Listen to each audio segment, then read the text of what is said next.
Meet the Transfers Duke Blue Devils edition. We ranked the top 20 transfer classes in college basketball, and Duke landed at 20th on our list.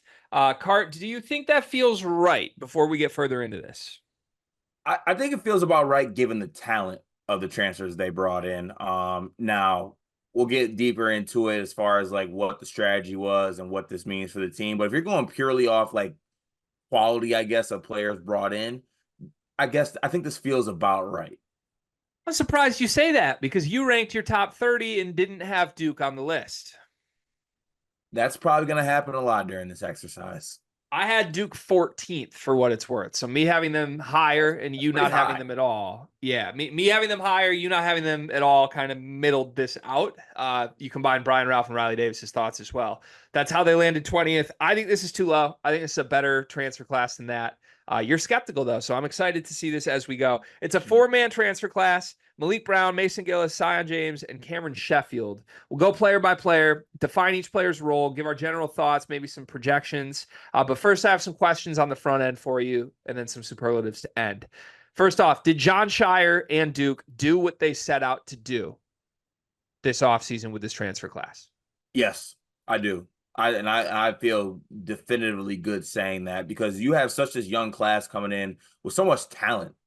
Flag, Man, Evans, K2, Big Pat, Darian Harris. They got all this top rated freshman class coming in. And I think you need guys that are veterans, played a lot of basketball, and have experience winning. They get that with Gillis, a guy like Malik Brown. They got all these kind of like role players, I think, that they set out to just kind of put older guys around the younger guys that they're bringing in the talented guys. So I think they did exactly what they wanted to do in the transfer portal. Completely agree with the guys they acquired. I think it was all about getting older. It was having veteran leadership. And it was about not recruiting over your young guys too, right? Like you want the freshmen on this team to feel like they have real opportunities. You didn't want to bring in a superstar guy. I think you got some of the highest level role player types you could get. Malik Brown, Mason Gillis, Sion James all project as like guys who could start, guys that could come off the bench. Either way, they're happy to be wearing a Duke uniform. I think it was a masterpiece from Jon Scheyer. It's part of why I had them higher on this list than you did. Question 2, what could they have done better with this incoming transfer class? It's I not find my much. I Not was gonna much. say I don't think much really. I think they did what they set out to do. I don't think they could have done much more. So this isn't the question because we're not here to like relitigate guys that left. But Uh-oh. I think if we're really trying to figure out what could they have done better, I would have loved this team if Jeremy Roach was still on it and maybe a different person was out. But that's not about the guys they brought in. I don't think there's anything they could have done better with guys they brought in. It's just that was part of, I think, the transfer game was like, well, who do we want out and who do we want in? Maneuvering could have been better if Jeremy Roach was still on this team, in my opinion. I agree with that, but that's not part of the exercise, Gregory. It kind of it's transfer maneuvering. It kind of is. Okay, Maneuver. meet the players. We're gonna go player by player. We'll give our general thoughts on each one. Maybe a stat projection here, there, and I want to define each player. Is he a star? Is he a starter? Is he a role player? Is he a non-factor? With all due respect to these guys, I don't know that any of these guys will be stars. I think there's one player that could be. There's one that has that potential, in my opinion. But let's start with, I think, the highest profile one. I think it's Malik Brown, the Syracuse transfer. 9.5 points a game, 7.2 rebounds, 1.8 assists, 2.2 steals, just under a block a game. He shot 70% from the floor last year, Cart. 70% from the floor as a 6'8" forward, and 37% from three. What role is he, and what are your thoughts? So I think Malik Brown's an underrated ad. I actually give credit to you because I think you forced me to pay more attention to Syracuse basketball players, whether it's because of Judah Mintz or not. It But was. like they have some good players, and I think Malik Brown was one of those players. I think he brings size, toughness, points, rebound, all that basically. Now given the talent that they have in the front court, I project him to be a role player, right? But like what if man goes through a little bit of struggles? You throw Malik Brown in there in the front court, maybe with like a Cooper Flag or something like that, and you feel pretty good about it. So I say he's a role player for this Duke team. My issue as I go through this Duke team is there's 9 different guys I want to start. So I don't know what to say for some of this. The only guys I know for sure are starting are Tyrese Proctor, I think Caleb Foster, and Cooper Flagg. I think everybody else is like a question because you could play Cooper Flagg at the 4. In theory, you could even go like super small ball, and I guess Flagg and Malik Brown could be the front court, and then you get another guard in, whether that's Isaiah Evans or Khan or Sion James. Like there's a lot of different ways you could do this. For the sake of the exercise, oh man, for the sake of the exercise, I am going to say Malik Brown is a role player, and it's because there's a different guy I want to get into the starting lineup, but I love him. If he is a role player, if he's a six-man type, I think he's one of the very, very best in the country. I think he's like a super high-level defender, Cart. Like, you're not going to find guys who get as many defensive production moments as this guy does. Now, it's different going from the Syracuse 2-3 zone. They didn't play as much zone as they have in the past, but like, it's still, he's played a lot of 2-3 zone in his life to a completely different defensive system at Duke. But I love dudes in general who know who they are offensively. I said he shot 37% from 3. He only shot 19 threes.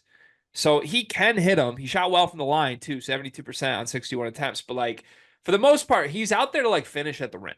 Like, and he does it well. He has 2 straight seasons of 70% shooting from the floor. So he's not going to hurt Duke. He's never going to take bad shots. And I think he's a great play finisher off of all these other creators on this team. That's going to force him onto the floor with what he can do defensively and the way he finishes plays. Okay, we both have him as a role player. Going down the list to the next guy, let's go with Mason Gillis next. Mason Gillis from Purdue. We're very familiar with him. Duke fans, if you're watching this, you probably missed this. There's a big moment last season for us where we had a big question of, does Mason Gillis matter? And we were doing an exercise where, in order to determine a team that could win a national championship, we said they have to have a sixth man who matters. And we defined for that category, we said Mason Gillis does not matter. Purdue fans got very, very upset with us. Our definition of matter was different than theirs. He was clearly a very good sixth man last year. He wasn't like a future NBA guy. He wasn't a guy we would ever say like has this crazy high ceiling to help a team win games, but he's a really high floor veteran ad that can defend a little bit, step out and shoot it from 3. Shot 47% from 3 last season in 21 minutes a game for Purdue. What role is he for Duke? And just talk about Mason Gillis a little bit. Yeah, so one way that Mason Gillis would matter if you're a championship team is if he's your 9th guy, which is what I think he is for Duke, which is why I love it for Duke. I think that he brings, outside of what he does shooting the ball, which he was a knockdown shooter and a floor spacer for the National Player of the Year last year in Zach Edey, but he's a guy who's won a lot of basketball games, and he plays defense. He does what it takes to win. He knows how to win. And Mason Gillis is a role player and probably your 9th guy on this basketball team.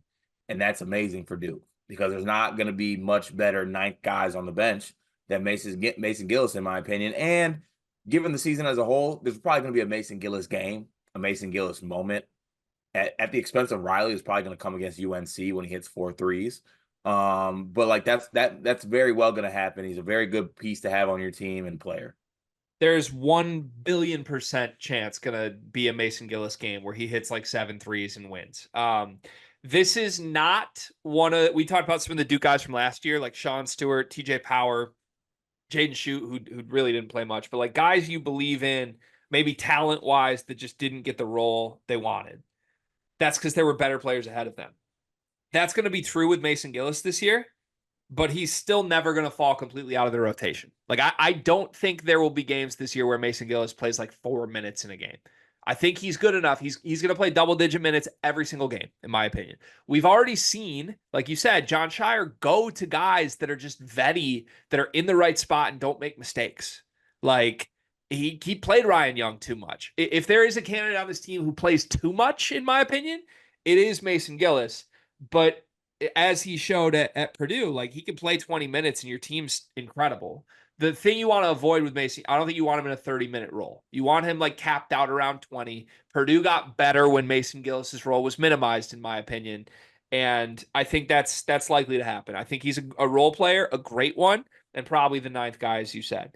Next on the list is Sion James from Tulane.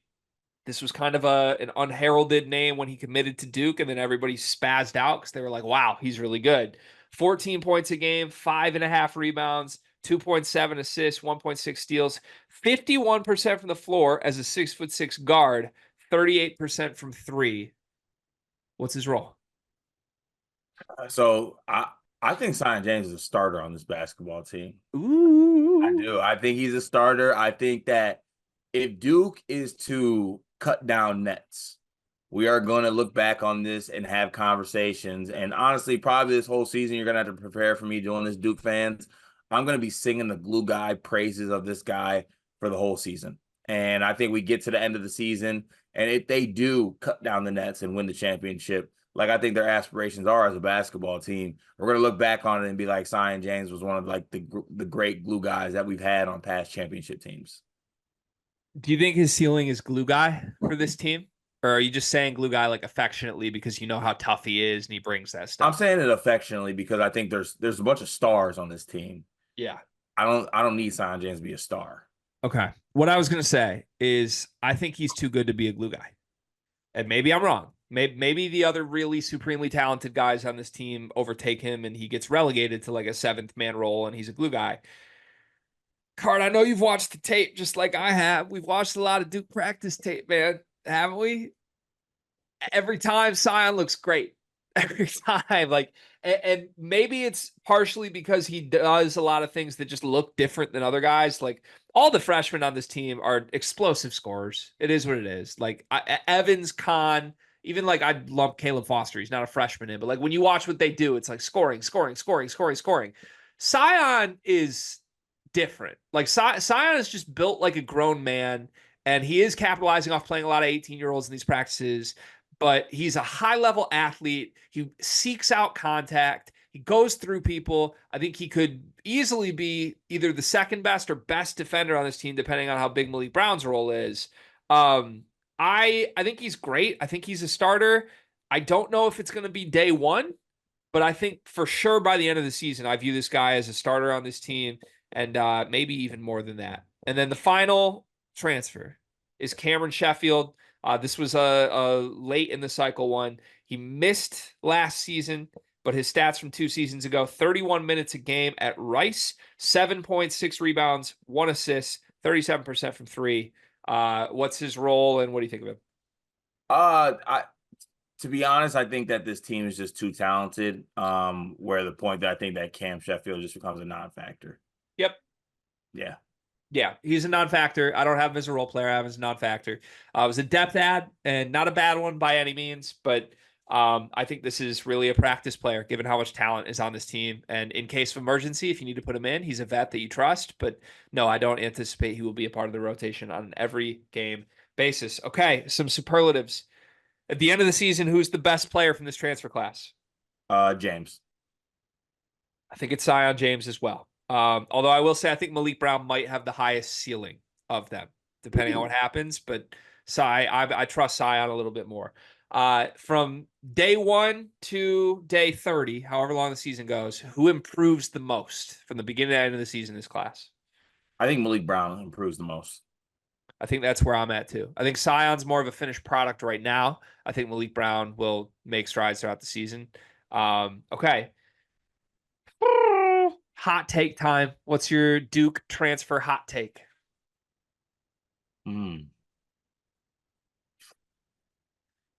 Oh, all right. Since it is a hot take, I'm gonna make it scorching. I think Malik Brown ends up starting the whole season.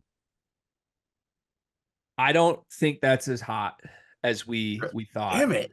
But like it is hot. Nobody expects it, but I'm with you. I can see him starting is all I'm trying to say. Like, yeah. I think there's a world where Sion and Malik both start. And it's like those two flag. I guess that would mean maybe Maluak isn't good enough and you're going small. Or if Maluak's good, then it's flag, Maluak, and Sion's replacing one of the two guards. Right. Or Malik is good, but like Malik Brown's the starter, which we've seen that happen before in college basketball. All right. I don't know if this is as hot as yours or if it's even a hot take anymore. Sion James will be the best guard on Duke, and it won't be close. Just to double check here. We're not calling K2 a guard, right? Wing. I'd call K2 a guard. So he'll be better than Foster, Proctor, K2, Evans, all those guys. You call it Evans a guard? I would call Evans a wing. I would too. I'm trying to make sure who we're making sure you think he's better than. But This is mostly about Proctor Foster, but you can add Khan to it because I think Sion's better as well. At the end of the season, I think Sion James will be the most productive player of that group. okay. And I know this has gotten me some shit. I've said it before at times. Someone automatically, even though I've spent this entire video loving Duke, someone's going to clip this. I think Sion could take Caleb Foster's spot. Woo! I think that could happen. And it also comes down to like Maluak. How good or how bad is Maluak? But if Maluak and Flag are awesome, then it becomes like Sion versus Foster. And to me, like you would pray that Foster gets the production Sion already is capable of. You know what I mean? Yeah, I can see it. See, it's a hot take. It's supposed to be hot. I love this class. Do you want to apologize for not ranking them in your top 30 now? Not necessarily, no. This class should be higher than 20th, but they are the 20th best transfer class in the country, according to us. Watch the others. We're doing this for every team in the top 20 transfer classes. 3 dropping per day on the Sleepers Media YouTube channel. Go watch them. Car, you know what I love about you? That I'm handsome? You're reliable. I can count on you. You know, honestly, you remind me of Aaron Henry a little bit. Remember when, like, you know, their back was against the wall, nothing was going right, and man just showed up every day. He didn't make excuses. There were no problems. There were just solutions. Sounds like me. That's you. And it also reminds me of Duncan Mechanical Solutions, because if you're looking for quality furnace repair, look no further than the heating and air experts that you can trust. Comfort and quality are their standard. They're an HVAC company that serves Northeast Indiana and Southern Michigan, whether it's heating and air conditioning, plumbing, kitchen and bath remodeling, or emergency services when you need them most. Duncan Mechanical Solutions has reliable service that you can count on. Cart, remember when your basement almost exploded? I remember when my basement almost exploded. I remember when my furnace itself was acting funny. I remember when my AC was acting funny. I wish I had Duncan in my back pocket. I wouldn't have to worry about it. Yeah, I mean, I've never been anywhere in northern Indiana or southern Michigan that hasn't been perfectly cool or perfectly warm, depending on when the day called for. And that's because of Duncan Mechanical Solutions. They are the presenting sponsor for the month of July. Shout out to Duncan Mechanical Solutions. Go to duncanmechanicalsolutions.com to learn more.